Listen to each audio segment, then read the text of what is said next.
accounting firm, and that is incredibly helpful in making sure that we're not just looking at the finances sort of once every year when the budget is approved, but that we're making sure that everything ticks and ties to every bank account and every transfer that we get from the Raiders or Stadco or anybody else, and everything, there's clarity there in terms of those. So, Mr. Chairman, if it's appropriate, perhaps I'll pause here just to make sure there's no questions relative to, the general accounting or status of where the financial position of the authority is, respecting the fact that we're going to go through a pretty extensive budget presentation here toward the end of your agenda. Any questions from the board? Mr. Chair. Sure, go ahead. Yep, I may be hopping ahead a little bit, but I'm going to tie the financial report to perhaps the construction report that may be wrap up that may be coming. But based from your perspective, Jeremy, does it look like we've sourced all 100% of the funds? There's about, I think it was 1.6% left over. Basically, the bottom line question is, does it look like that when we close out all our books, that will be good to go, considering we've sourced all 100% of our funds with about 1.6% left available to handle any outstanding obligations? Yes, sir, Mr. Evans. The brief answer to your question is yes.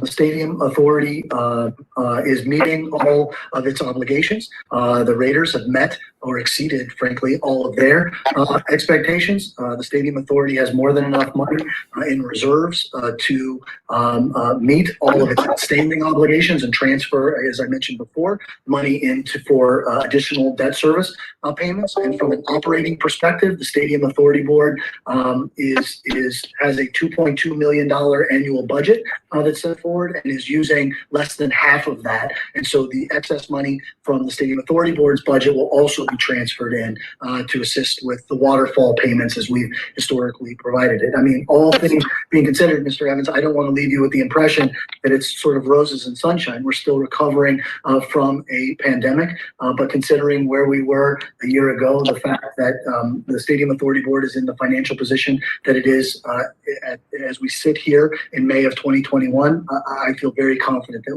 the board is in a good position.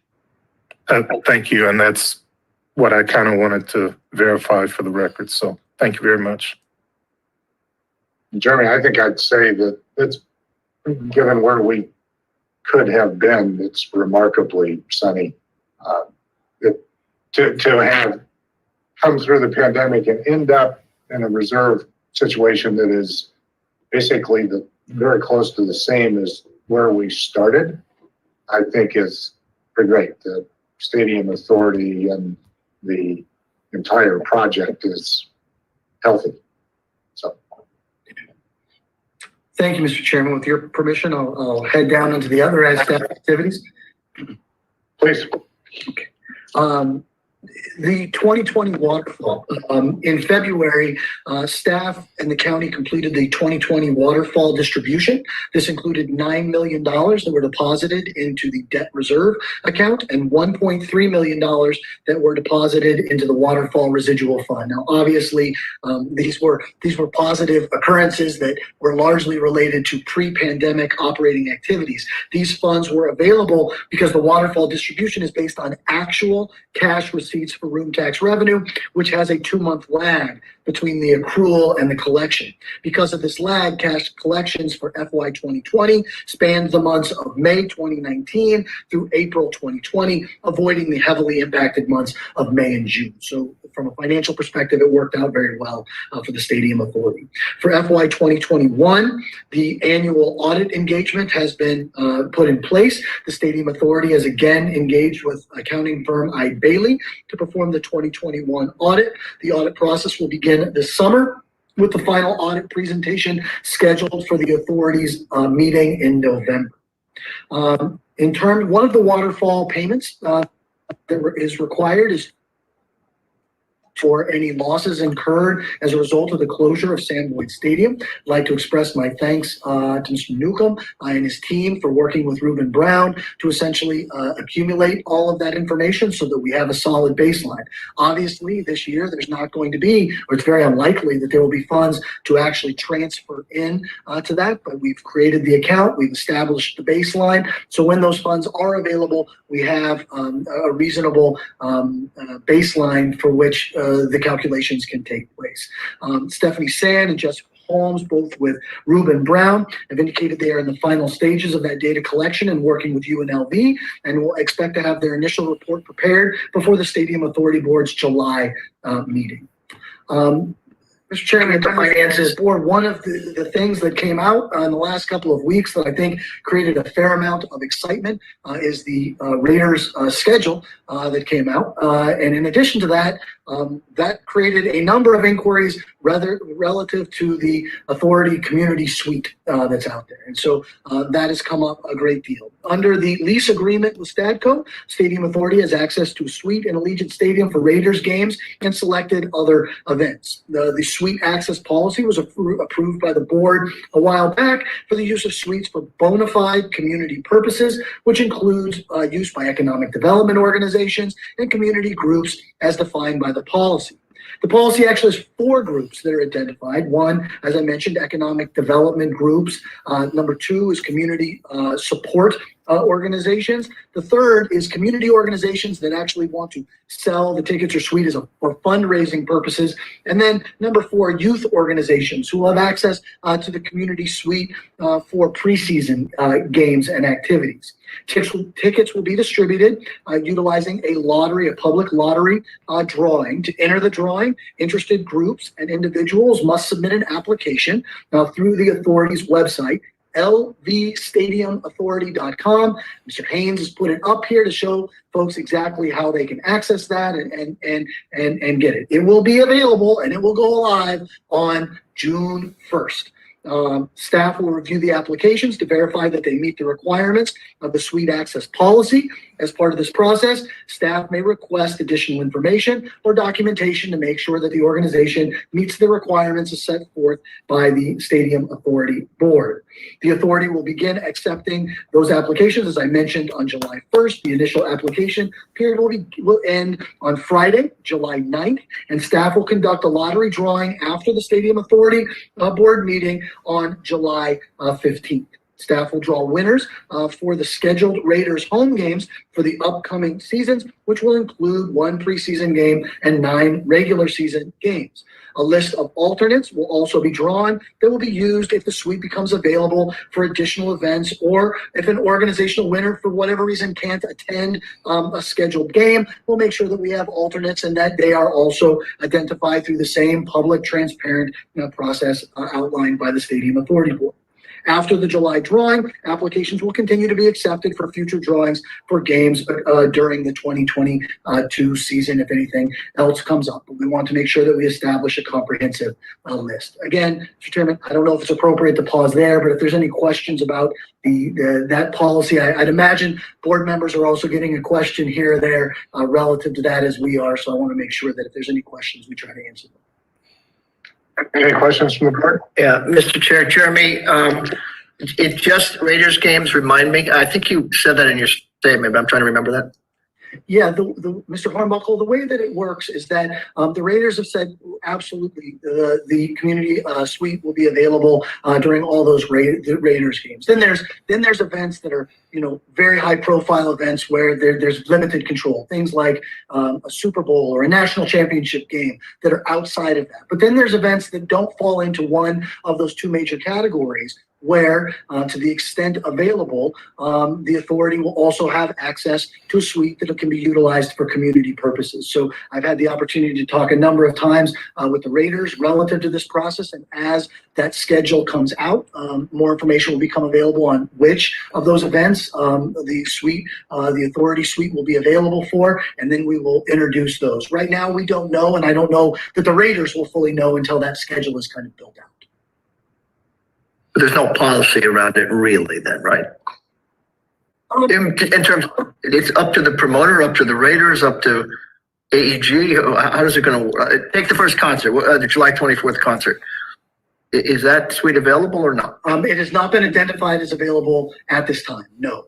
There's not been any additional ones that are there. And yes, it is at the discretion.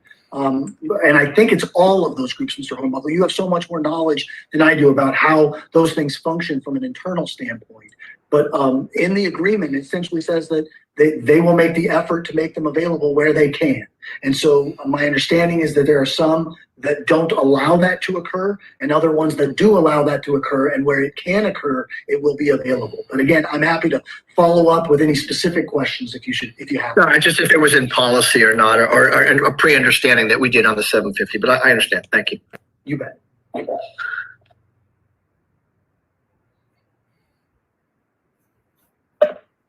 Go ahead, Jeremy. Okay. Jeremy, I have a question. It's going to be available for the nonprofits and the requirement? Mr. Goldquine, the answer to your question is absolutely yes.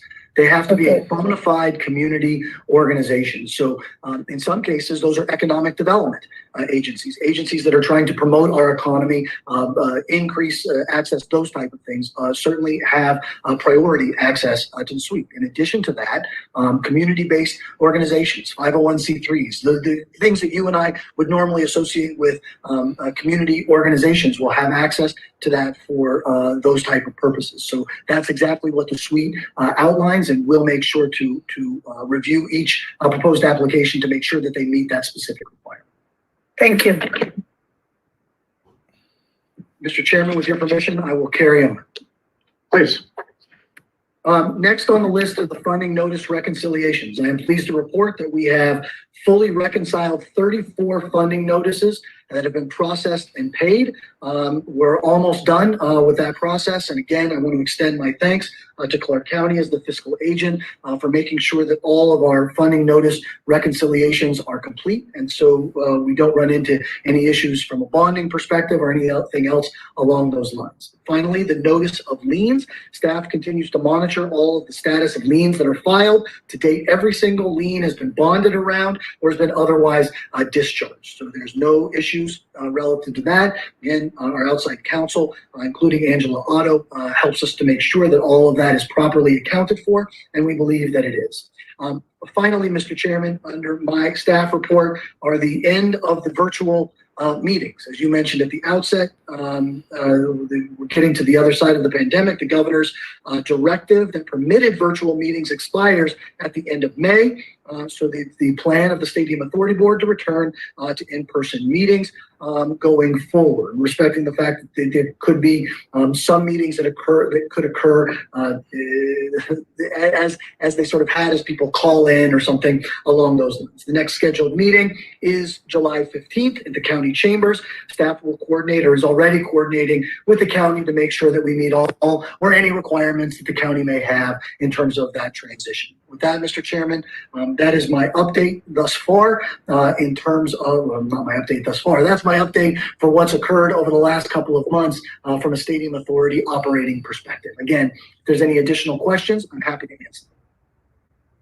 Anybody have any more questions?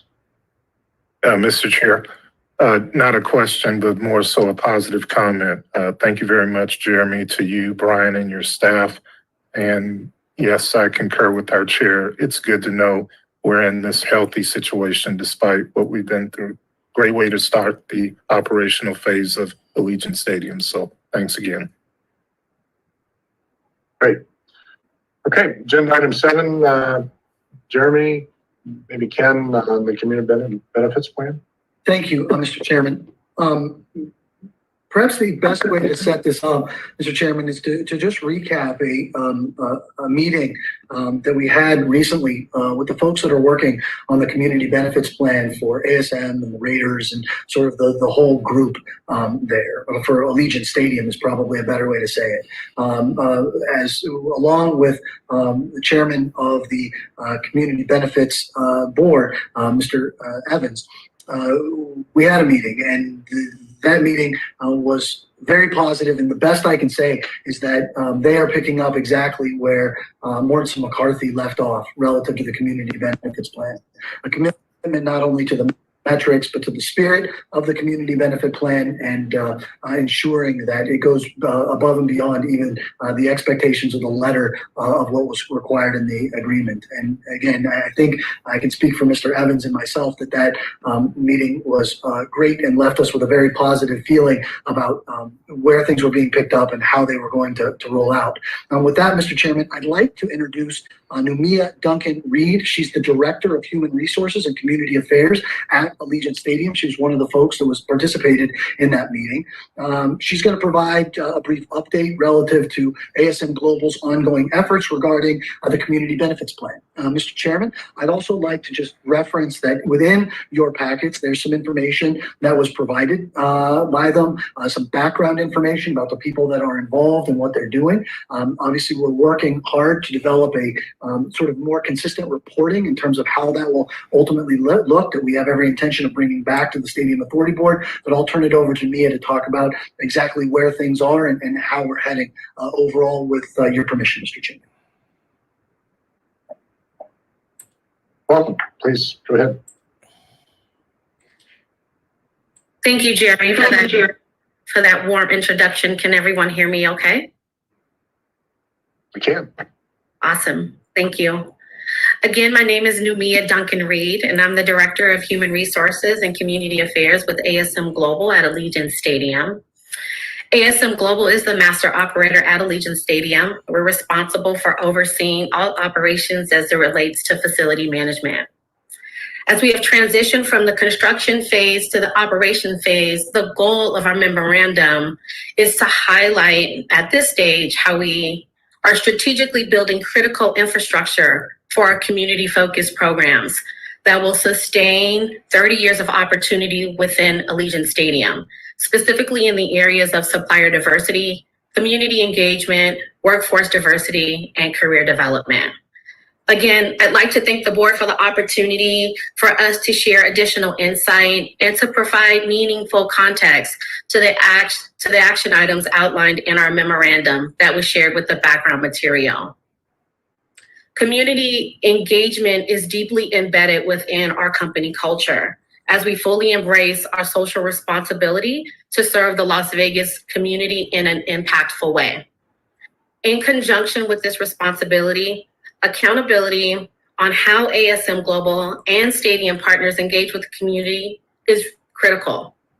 To aid in the effort of accountability, ASM Global has finalized a mandatory monthly reporting template for contractors and vendors to track qualitative and quantitative data related to supplier engagement, workforce diversity, mentor and internship initiatives and programs. Included in this report is also an accountability measure. If metrics, for whatever reason, are not met, contractors are required to provide a strategic remediation plan that will identify how expectations will be met in the next reporting period. We look forward to sharing these preliminary metrics at the next Authority Board meeting in July.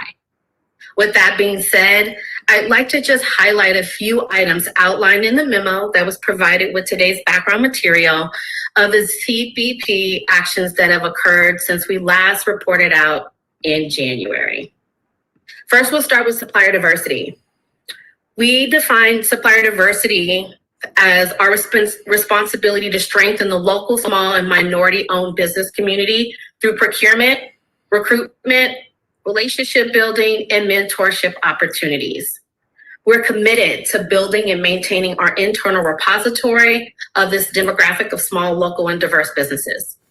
We have launched a multi-pronged approach to drive local businesses to register with our Allegiant Stadium, with Allegiant Stadium through an active phone drive, a multi-platform marketing campaign, and community partnerships.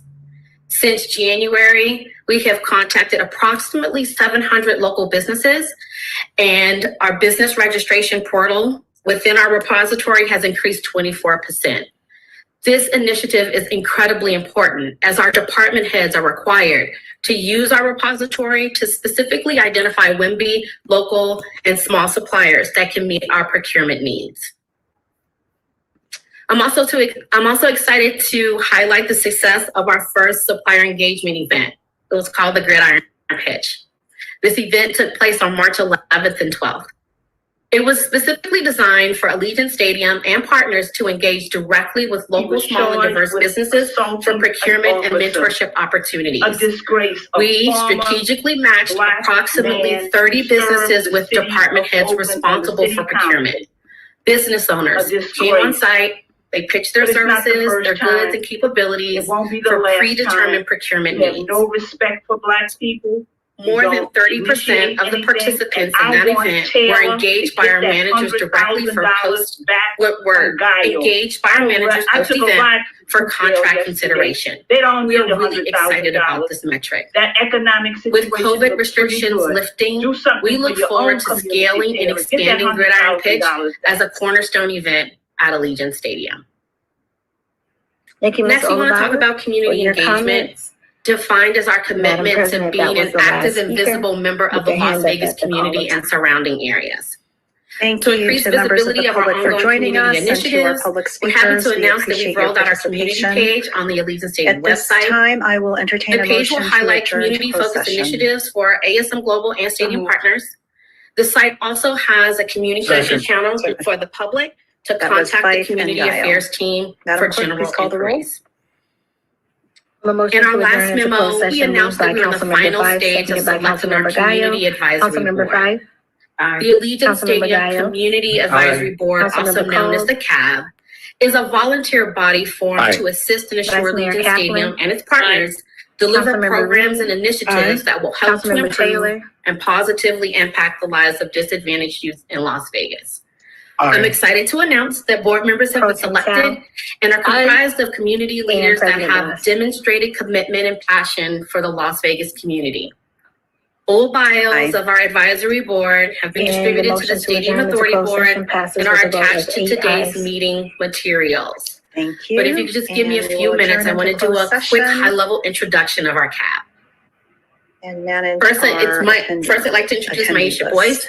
She's the president and managing member of MYS and will be serving as our board chair. Maisha is a leader and advocate for small and minority business community, and her passions lie within advocacy and community service. Ashanti Lewis, advocacy manager at 3 Square Food Bank.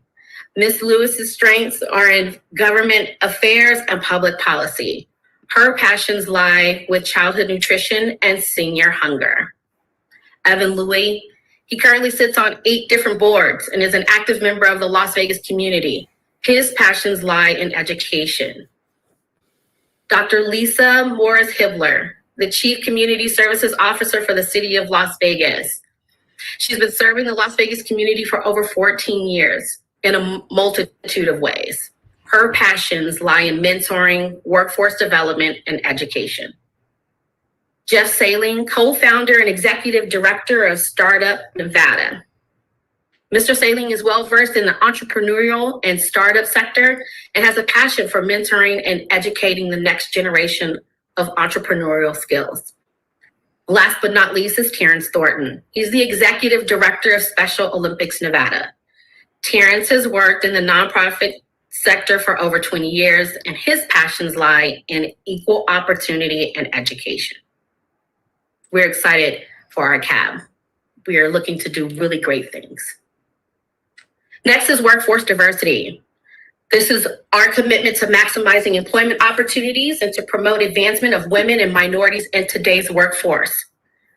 Of course, given the limited operation due to COVID, Allegiant Stadium has supported only a small percentage of work hours compared to a typical event season. However, our prime contractors overseeing facility maintenance, parking, event security, and guest services have provided women and minority workforce participation data for the 2020 Las Vegas Raiders season that was fanless. The data provided confirmed we exceeded the community benefits expectation of 55% of women and minority hours worked by 25%. We will continue to provide this workforce participation data within our quarterly memorandums, but definitely excited about this metric. Currently, ASM Global is participating in an active as an active partner in the game day hiring activities, which is intended to recruit as many as 2,200 part-time positions for the 2021 season. We're excited for this. Hiring initiatives will continue, and we will work with community partners to build recruiting strategies that will focus on all populations of Las Vegas. Last, I want to just highlight career development. This is our commitment to providing opportunities for students, trade workers, and budding entrepreneurs to develop personal, professional, and leadership skills to prepare for a brighter future. Meetings with several education-based entities to explore future programming has already been scheduled, and the Community Advisory Board will definitely be tasked with developing innovative internship and mentorship programs. This is the conclusion of our report and our highlights. More details are available in the memo. Again, we appreciate the opportunity to provide more highlights of our community-focused activities. I'm happy to answer any questions from the board. Thank you so much. Thank you. Impressive report. Ken, do you want to add any comments? Yes, thank you very much, Mr. Chair. I'd like to add a thank you to Nemia, Katrina, as well as Chris overall, the general manager, basically the entire ASM Global team. Been very pleased with, to the point that you said in your presentation, the fact that you proactively hit the ground running. You consulted and worked with applied analysis to pick up on the existing database, but you didn't stop there. You continued to contact people, reach out to the community to ensure you exceeded the existing database. In addition to that, the true test for me is anecdotally, I've had several both urban chamber and non-urban chamber members mention to me opportunities that have been presented to them and actual contract opportunities. A few of them actually materialized. So again, I want to say thank you very much for being positive, proactive, and productive during this transition. Yes, COVID reduced what we may have been able to do, but if the way you performed during the COVID period is any indication, I'm sure you're going to continue to not only meet, but exceed the requirements of the Community Benefits Plan. And finally, great job. Recognize all those names on your Community Advisory Board. Definitely pillars of the community in terms of making sure that diversity and inclusion occurs. So great job on that as well. Thank you again. Thank you. Anybody else?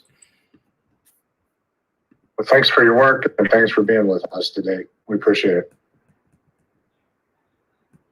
Jeremy, agenda item 8.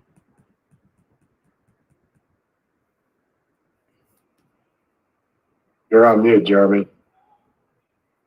You'd think after 15 months, I would have that right, Mr. Chairman. I know, I apologize.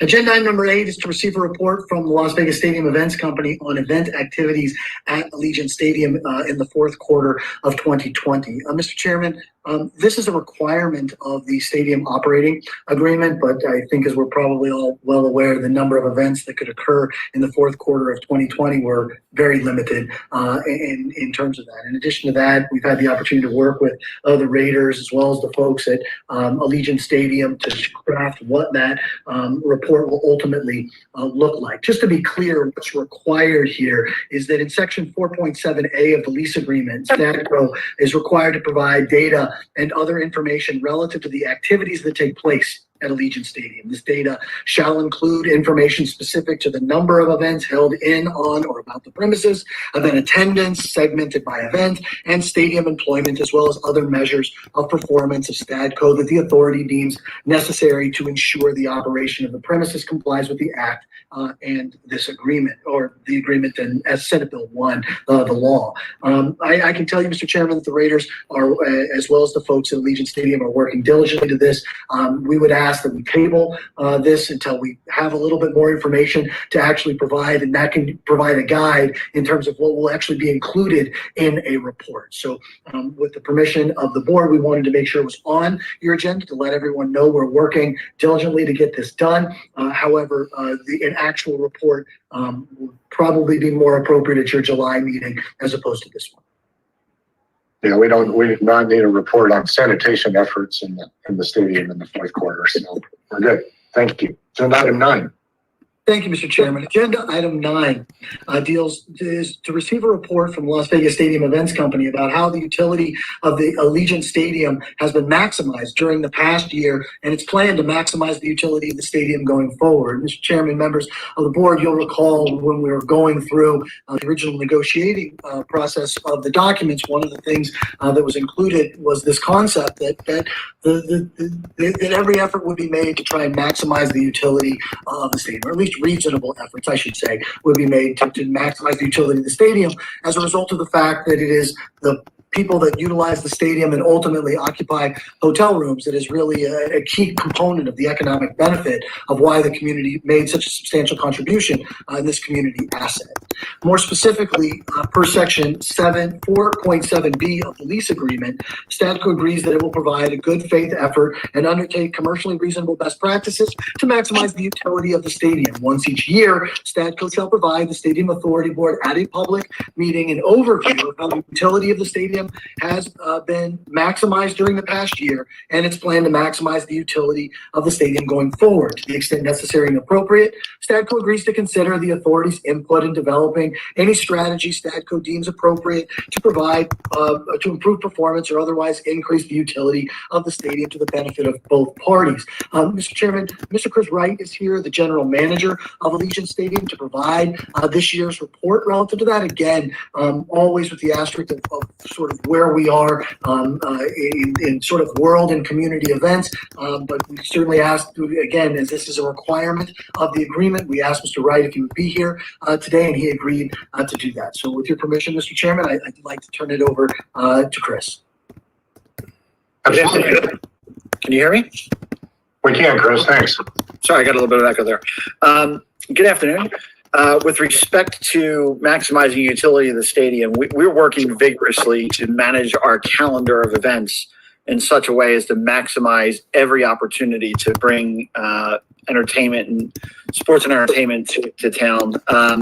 We're working on a number of events for rugby, soccer, combat sports. There's a lot of activity we're planning right now for later this year in 2022. I can tell you in the last 2 or 3 weeks, it's really taken off. A number of events that we're working to conclude deals on and get timing and locations and announcements. For an example, we may have 2 announcements tomorrow for events that occur later this year. So there's a lot of activity happening. Our goal certainly every day is to figure out a way to bring events to town to fill the stadium, and that's what we do. We're working with agents, promoters, managers, sports leagues, whatever it takes to bring attendees into town and to be active in the building. One of the things that we're put a team together recently to do, which I think speaks directly to what we all care about, is bringing visitors to town, creating events that will draw visitors to the hotels and increase activity for particularly weeks where we don't have a lot going on. We're working to create some unique events rather than just waiting to work with a promoter or just waiting for a tour to be routed or a fight to show up. We're looking to create unique events that highlight the city and highlight the stadium that will increase tourism in addition to maximizing activity at the stadium. Thanks, Chris. And in my day job, I get to work on a few of those things and have some sense of what the calendar for the stadium does and could look like in the near term. And it's pretty impressive. It is. I said this morning at an event that the stadium is going to be a big catalyst in the recovery of the city. It'll have longer term impacts, obviously, but having the stadium available right now is going to be really important, and I'm excited about it. Anybody else on the board have questions for Chris? Yes, Mr. Chair. Go ahead, Ken. Okay, thank you. Quick question. Thank you, Mr. Wright, for the update. While I recognize there'll be larger major events that will use the stadium. I wanted to find out if there are promoters or other individuals that want to make use of perhaps some of the lounge areas or some of the other special event areas within the stadium. A, is there a process? And B, what do they need to do to go about following up on that? Yeah, so we have a private events division that focus on exactly what you're referring to. We're looking right now with the leads and the folks we're talking to for 2022. We're looking at about 125 private events. Those can range from anything that takes over the entire stadium to events that are on the Coors Light Landing or in one of the lounges, the Twitch Lounge or Modelo.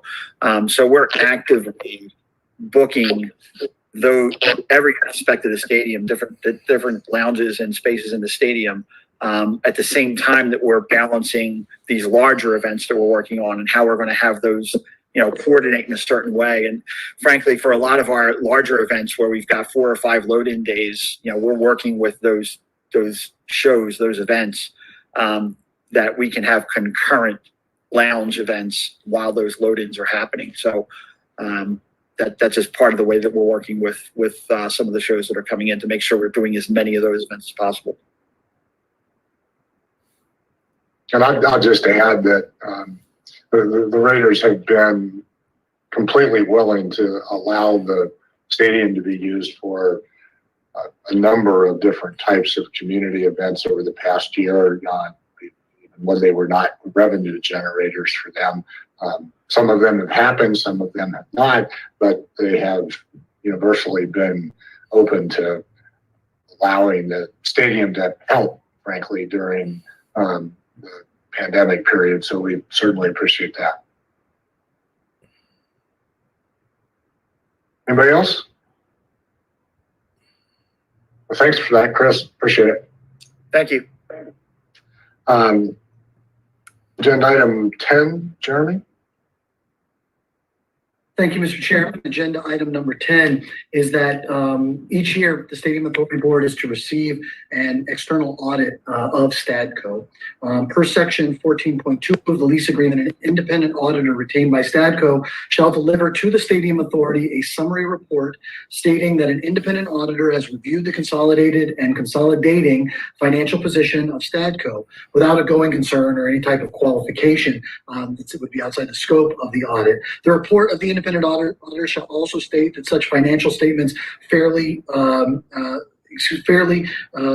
reflect the consolidated financial position of STADCO as the end of the calendar year, that the consolidated results of STADCO's operations and changes in the financial position for such calendar year are accurate and complete, that the data supporting the activities occurring at the premises provided to the authority pursuant to section 7.4, that's the information relative to the operations of the stadium itself, reflects the volume of activity and other operating statistics reported by STADCO to the authority during the audit period, and that the maintenance and capital matters reports accurately reflect completed and in progress maintenance and capital matters consistent with the approved capital budgets and other maintenance requirements of STADCO as outlined in the stadium operating agreement. To be clear, and I do want to make sure that this is clear, the intent is not to provide any type of specific details relative to STADCO's private financing or financial statements or anything along those lines. It's merely to have an external audit to ensure that information available to the Stadium Authority relative to STADCO and its operations and what's being reported is clear, consistent, and transparent to the Stadium Authority Board and to the public. Mr. Chairman, the goal was to have this completed by this meeting. I know the Raiders are working diligently on this process as well, and it's like these other things, the first one in kind of dealing with what is required during this sort of odd time has made this a little bit difficult. They are close to moving this forward, and so we're certainly appreciative of that. Again, I'd request that we table, if it's okay with the Stadium Authority Board, that we table it and bring it back to for reconsideration at the July meeting. Thank you, Jeremy. Agenda item 11. Agenda item 11 is the certification of expenses from capital project funds. Per section 7.7D and 7.8B B of the stadium lease agreement, Stadco is required to deliver to the authority a certificate certifying that money dispersed from the Stadium Authority and Stadco capital projects funds during the prior 6 months was used for expenses of capital work set forth in that year's capital budget or otherwise approved by the Stadium Authority Board. Mr. Chairman, obviously this is a document that has to be provided every year, but since the stadium was just constructed, the concept that we're going to have a capital works budget that's going to have an expenditure is kind of contrary. So again, we're going to work on a form of this document because it kind of had no purpose and probably will not have a purpose in the immediate time frame. But with the permission of the board, again, we'd ask that we bring this back in July for a form and approval of what it will ultimately look like. Again, the Raiders have been great in terms of identifying that this is what they're going to do. But when it was brought up, the idea of trying to tie it back to actual capital works beyond the budgets that we see every single month as a result of the construction of the stadium itself sort of made it, while a requirement of the lease, a little impractical today. Great, thank you, Jeremy. Agenda items 12, 13, and 14 are the proposed renewals or continuations of the agreements with our law firm or accounting firm and with Jeremy at Applied Analysis. So it's Hutton Andrews Kurth, Mark Andrews, Reuben Brown, and Jeremy at Applied Analysis. Understanding, Jeremy, is that these are all on a time and materials basis, as you pointed out earlier. We budget each year what we are statutorily permitted to budget, which goes up a little bit, cost of living each year, and is in the $2.2 million a year range. We are spending currently less than half of that. We anticipate that to be the case unless something quite different comes up during the next fiscal year. Happy to answer any questions or take any comments that the board may have, but if not, entertain a motion on really all three of these together, if that works for the board. Mr. Chair. Mr. Evans? Yeah, I just had one question before I probably make the motion. Mr. Argreo, from your perspective, I know in the past we've had to make some adjustments to make sure we were being fair to your level of effort for your company. I just want to make sure that things are still good and solid and fair, mutually equitable to your company at this point. Mr. Evans, thank you even for the comment. We believe that they are, and we appreciate the opportunity very much to continue to work for this organization. So we're very pleased with where we are. I believe that the agreement is equitable and appropriate. Thank you. All right, thank you. Thank you, Mr. Chair. With that, I'll make a motion to approve all three of the contractual agreements as presented. Mr. Chair. Is there a second? Mr. Chair, Tito Taberti. Go ahead, Tito.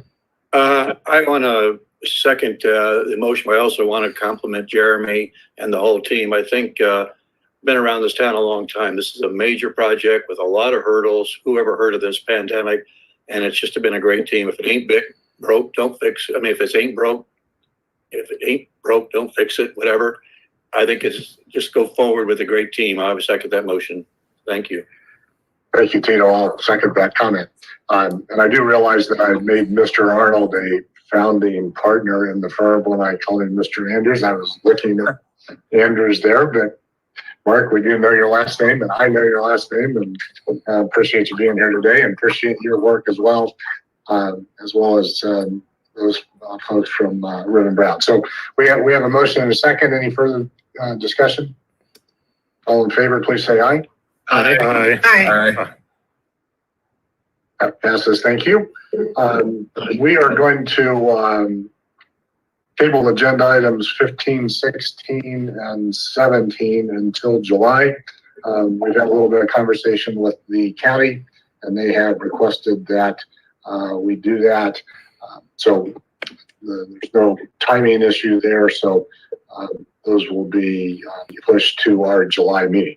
So with Chairman? that, go ahead.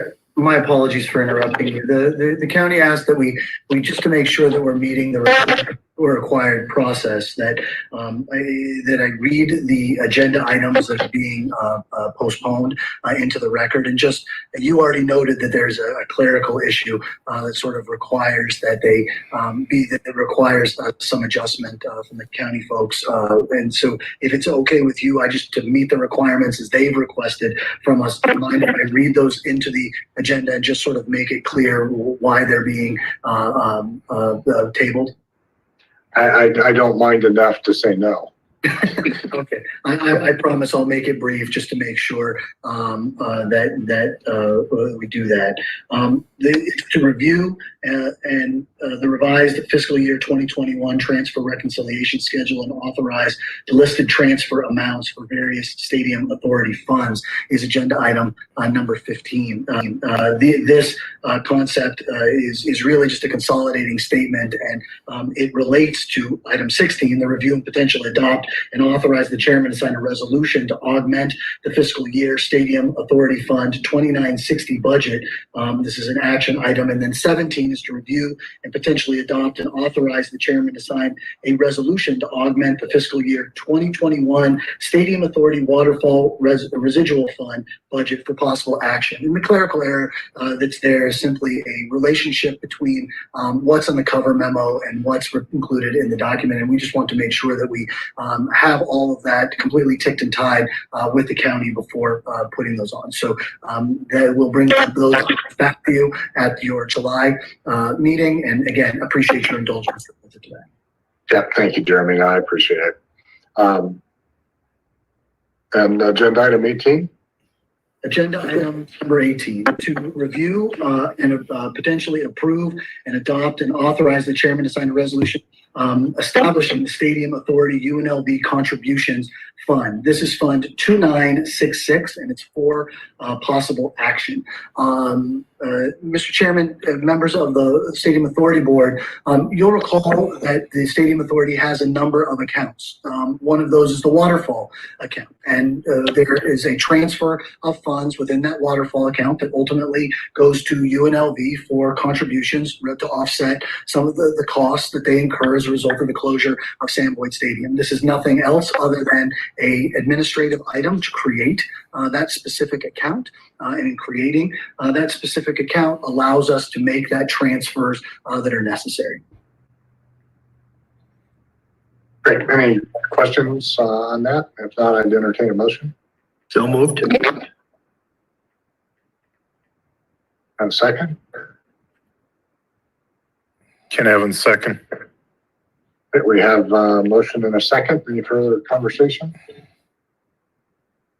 All in favor, please say aye. Aye. Aye. Any opposed? Great. Thank you. Agenda item 19 is the public hearing for our budget that needs to be approved and sent in. So we will open the public hearing on that, and I will turn it over to you, Jeremy. Thank you, Mr. Chairman. Appreciate the opportunity. We prepared within your packet is attachment 19B. Bear with me for just one moment. Get it.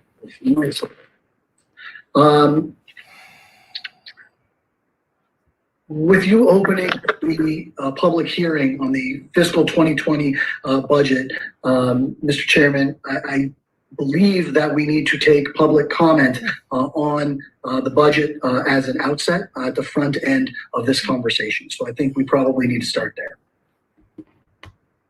Let's start with public comment. Is there a member of the public that would like to address the board on the topic of our budget?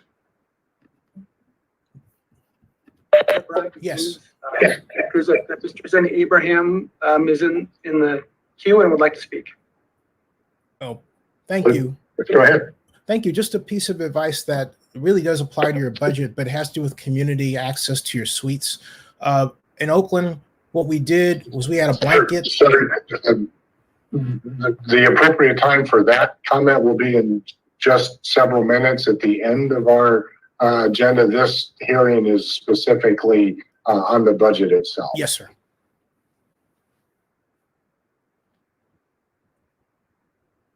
Is there anyone else from the public that would like to address the board on the subject of the budget? Brian Haynes for the record. No one else has indicated they would like to speak. Okay, great. Jeremy?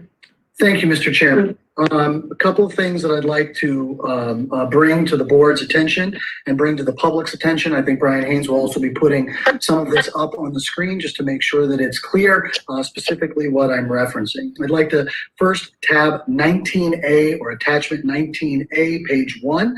This is the Clark County Finance Department submitted the Stadium Authority fiscal year 2022 tentative budget to the state of Nevada in April. This is merely an administrative exercise that is done by staff and is sent to the state. The state then issued a letter confirming that the tentative budget was complete and in compliance with state law.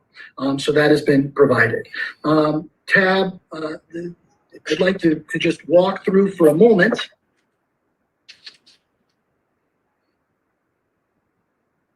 To tab B in the summary that has been provided to you. These are key changes between the tentative budget and the final budget for the record. These are just small changes or modest changes that were made between the tentative budget and the final that are required to be identified as part of this process. The main change to the final budget involves the timing shift of the expected project closeout and the availability of the $10 million balance in the project construction account. So that is the primary highlighted element in here. The tentative budget anticipated that transfer occurring in FY 2021. We know it's going to occur in FY 2022. The final budget reflects the change in timing and the related adjustments. In addition to that, there's a table listing all the changes between the tentative budget and the proposed final budget will be submitted to the clerk to be part of the record so that it's clear any changes that occur between those two documents. Finally, Mr. Chairman, I'd like to walk through the budget itself. Mr. Haynes will put that document up on the screen and we'll do a quick run through in terms of the Stadium Authority's budget to make sure that we touch on all of the key elements. As I noted previously, there are 5 budget funds that we need to have some time and speak about. Number 1 is Fund 2960, the Stadium Authority Operating Fund. The second one is Fund 2965. That's the Stadium Authority Waterfall Residual Fund. Then you have 2966. That's the one that the Stadium Authority Board just created. And Fund 4960, it's the Capital Projects Fund. And then finally, 3960, which is the Debt Service Fund. Brian, if you want to pull that up so we can walk through the sort of the key summary and elements, I think that'd be great. Thank you. You want to go ahead and just jump to slide probably 3 for me there. I think that'll work just fine. We'll start with Fund 2960, the Stadium Authority Operating Account, right? From the Stadium Authority Operating Account, you have a few key elements that I'd like to touch on. In the top left-hand corner for the fiscal year ending June 30th, 2021, $18.7 million in room tax revenue. It's about 4.2% higher than the budgeted amount of $17.9 million. In addition to that, interest earnings were about $75,000 during that period, which brought us to the total value that's there. In addition to that, the operating expenses were about $700,000 for the Stadium Authority Board. That's 68.5% under the budget of $2.2 million during that same period. Again, the expectation is that will continue on a go-forward basis. Beyond that, $12.5 million was transferred to the Waterfall Fund. Most of this is the revenue earned in FY 2020, as we've talked about, but transferred in FY 2021. It includes $9 million for the debt service reserve overall that is actually transferred from that fund. Finally, there's $16.5 million that's transferred to the debt service fund itself. This is room tax available to be used for debt service payments. And again, you're going to see these transfers come in to those accounts. This is the main account that all those funds flow, the dollars flow into, and then they're transferred out to each one of the other sub-accounts, if you will, that we'll talk about. In terms of the operating fund itself, obviously the key element of this budget is the look forward, fiscal year 2022. That includes $36.2 million in room tax revenue, 94.1% higher than the revenue, than 94.1% higher than FY 2021 revenue estimate. And that shouldn't come as any surprise as we sort of make our way out of the pandemic. The expectation is that rooms revenue will do better, and therefore room tax revenue. Obviously, this continues to be lower than the initial expectation, but better. And obviously here, what's critically important is an amount very close to the amount that's required to cover the bond service payments overall. The expectation is roughly $50,000 in interest earnings that add up to the total amount of revenue that's available for the Stadium Authority, roughly $36.3 million. There's a small transfer from the capital fund. This is merely the remaining balance in a tax account of the project trust. That account was closed out. There was $1,650 available, and so it's transferred back in to that account. In terms of the operating expenses, the $2.2 million is annually budgeted in accordance with Senate Bill 1. Just like last year, the expectation is that the Stadium Authority Board will not require this level of budget, and that money will ultimately transfer in to the waterfall payments that will be available either for debt service or reserves or the other waterfall payments themselves. Beyond that, the total transfer to the debt service fund is estimated at $34 million to be transferred for the payment of debt. Fiscal year 2022 debt service payment is expected to be $35.4 million overall. So again, we're hopeful that revenues come in slightly over expectations and that we'll meet that $35.4 million, but nonetheless very close between those two numbers overall. The next account that we have is account 2965, and this deals specifically with the Stadium Authority Waterfall Residual Fund. The first line item there is the interest earnings on the fund. Obviously, this doesn't have a lot of its own revenue, but really the transfer of funds that are sitting in that account. Interest earnings are expected to be $61,000 in that account overall. The transfers in from the operating fund, this is what we talked about in the prior account, are expected to be $12.5 million. Again, that's largely $9 million from that debt reserve and funds that had accrued from 2020 that are merely being recognized and transferred in 2021 in terms of that total. The $9 million that's then transferred back out to the debt service fund. This is the annual debt service reserve amount per Senate Bill 1 from FY 2020 that was actually booked in FY 2021 after the audit was completed. From there, the ending fund balance for the Waterfall Residual Fund is $9.9 million. In terms of that ending fund balance that's available in that Waterfall Reserve as we close out this fiscal year and head into the next fiscal year.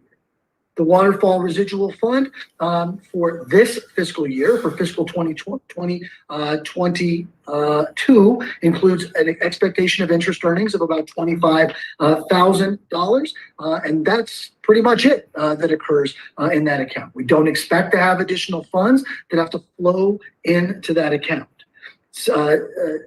there is $10 million in the fund balance per Senate Bill 1, the funds to provide early debt retirement, to make capital improvements to the stadium, or to pay for any infrastructure required in or around that amount. So essentially that waterfall residual fund will have $9.9 million in terms of an ending fund balance, which is really just the carry forward from the prior year, plus the $25,000 in interest payments. Finally, not finally, but the third is account 2966, which is the UNLV contributions fund. I'd love to say that there were revenues available, but this is going to be the simplest review of any account that we're going to have. The numbers are all going to be zero because there's no expectation that those funds will be there. We have to replenish the funds that were taken out of the reserve account before we can distribute waterfall funds. So this account has been created as an administrative item, but will not actually be used.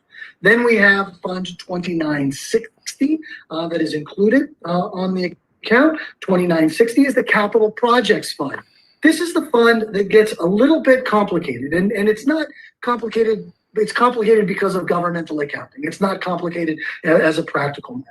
The account has interest earnings on bond proceeds of about $240,000, and then you will notice immediately after that, there's other revenue of $551.1 million. This is simply the earnings of the PSLs that once the stadium is completed could actually be recognized by the Stadium Authority Board in that account. That occurred in this fiscal year overall. There's another $8.2 million in capital outlay simply being accounted for. Again, once all these numbers add up, it's the $750 million for the authority's capital contributions, and then the PSL dollars totaling up to both of those once all of it is accounted for in these governmental accounts. The budget fund balance to cover the estimated FY 2022 capital outlay is the ending fund balance of $29.1 million. Again, this is just an estimate in terms of the total amount that will carry forward, in terms of the amount that is left over to make the payment to fully fund the Stadium Authority's $750 million contribution. In this fiscal year, numbers get relatively simple and straightforward. $109,000 is expected for interest earnings on bond proceeds within the capital projects funds accounts. There's also $19 million in capital expenditures estimated for budgeting purposes. The total capital expenditures from the fund will not exceed $750 million plus the amount funded with PSLs. It's simply a budgeting line item that is required that the Stadium Authority Board include. There's the $650 that you saw earlier in terms of the transfer to operating funds for one of the accounts that had to be closed out. It simply moves back to the operating account as a result of that transfer. Finally, there's $10.2 million in the transfer to debt service fund. So what happens here is essentially the excess money that is not actually used for the purposes of paying down the activity for the Stadium Authority must be transferred to be used for the next debt service payment. This is what we talked about early on in our conversation. We've estimated it here at about $10.2 million. We think it'll be slightly higher than that in terms of the total. At the end of the day, the capital project fund balance should equal zero. And that's exactly what happens here. The ending fund balance equals $0 as the full $750 million is committed. The PSLs are all accounted for, and then the excess funds are transferred for the payment of the next debt service payment overall. The Stadium Authority Debt Service Fund is the final fund that's there. This is the fund that is used by the Stadium Authority Board to make its debt service payments. In this fiscal year, interest earnings were roughly $359,000 in terms of total amount earned. There was the transfer in from the operating fund. This is the room tax revenue that were transferred in for debt service payments overall. There was $9 million transfer from the Waterfall Reserve Fund that were transferred in to this account in order to shore up those total funds. This is the 2020 Debt Service Reserve contribution transferred in 2021, as you all are well aware. The next one is the $34.6 million in debt service payments. This is the principal and interest that must be paid by the Stadium Authority Board in order to fully fund that debt service payment overall. That debt service payment reflects the total amount in principal and interest that the Stadium Authority Board contributed, which includes those room tax revenues as well as the transfers from the debt service reserve that we've talked about previously. In addition to that, at the end of FY 2021, the Stadium Authority expects to have $54.1 million in the debt service reserve. This includes the transfer out that is expected as a result of the funds that will be necessary in order to make the June 1st debt payment that we've talked about earlier in the Stadium Authority Board's meeting. That will occur next week. Finally, in 2022, the expectation is that the debt service fund will have interest earnings of about $359,000 overall. The transfers from the operating fund, again, these are all the room taxes that are collected for debt service payments, are transferred in to the debt service accounts in an amount of $34 million overall. If the $10 million from the transfer, in addition to that, there's also the $10.2 million transfer from the Capital Projects Fund. This is the number we just talked about a moment ago. It's transferred in and the excess funds from the Capital Fund and moved into the Debt Service Fund as additional funds available to make debt service payments overall once that project trust account is totally closed out. In addition to that, just like the prior year, there's $35.4 million, or I guess I shouldn't say exactly like the prior year, there's $34.5 million for debt service, for the debt service payment in terms of both principal and interest payments during the year. At the bottom of this schedule, you will see the reserves and the transfers and those type of things. $63.6 million in debt reserves are expected to be available at the end of FY 2022. This, of course, reflects the $10.2 million in transfers, as well as available revenues to replenish the flow of the funds that were depleted from the Stadium Authority's reserve accounts, ensuring that whatever was taken out is fully funded and brought back in. With that, Mr. Chairman, members of the board, that's an overview of the Stadium Authority Board's budget for FY 2021 and the expectations for the Stadium Authority for FY 2022. If there are any questions, I'm more than happy to attempt to answer those. Any questions from the board?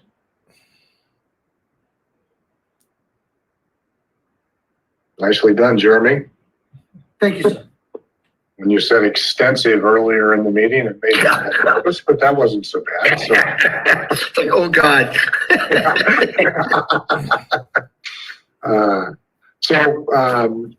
With that, I would entertain a motion to approve the Clark County Stadium Authority's budget. I'll make that move. And Mr. Chairman, if I can interject for just a moment, there are two agenda items for you here. One is agenda item 19, which is to approve the tentative budget, which was processed. The second one is item number 20, which is to approve the final budget. So just to make sure that it's clear and on the record for this public hearing, I want to make sure that those are as clear as possible. So excuse my interjections. No, I appreciate that, Jeremy. So let's take them one at a time. Motion to approve the tentative budget. So moved.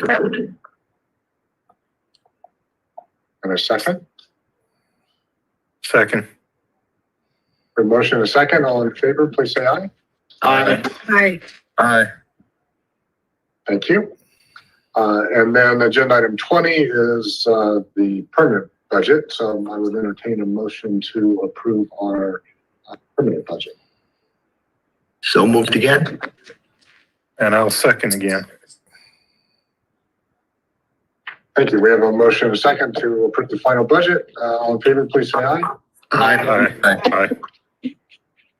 Thank you very much. Thanks, Jeremy. I appreciate all the work on that. And everyone else, particularly the county, who has done so much work on our behalf at a very reasonable rate. I'll remind everybody, they charge us $3,000 a month for all the work that they do for us. So we certainly appreciate that. And with that, we will open agenda item 21, which is public comment for any purpose. And so if Mr. Abraham or others would like to address the board on any subject at that point, now's the time. Thank you, Mr. Chair. Just want to bring up that in Oakland, when we had the community benefits matter come up, it was cross platform to different producers, not just the Raiders. So my suggestion is you have something that's blanket. Now, with the NFL, when you get the Super Bowl, and you will, the stadium will belong to the National Football League, and you'll sign a contract to that point. And top to bottom, a brand new one, far different than the other ones that you have signed. And Peter O'Reilly may have told you that because I know you're in the process of that already. But just to emphasize that when it comes to community benefits, you might want to talk to the NFL about that.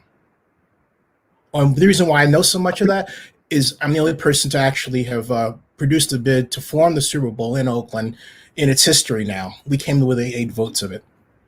Thank you. Thank you. Anyone else like to address the board? Chair Brian Haynes, for the record, no one else is flagging, indicating they would like to speak. Okay. Well, thanks everybody for your time. It's a good meeting, good prognosis for the stadium and the stadium authority, and look forward to seeing you in person at a full 100% attended event in the very near future. So with that, we will adjourn the meeting. Thanks, everybody. Thank you. Thank you, everyone. Bye.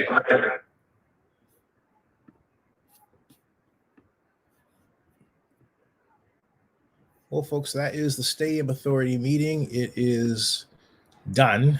I forgot to close out of it, and I'm out of it. Yeah. And it's done. The big news item coming out of that is the passage of the budget, but also that the stadium debt service reserve is now at $66 million, although Jeremy expects it to be at 72 million. It's supposed to be at 90 million.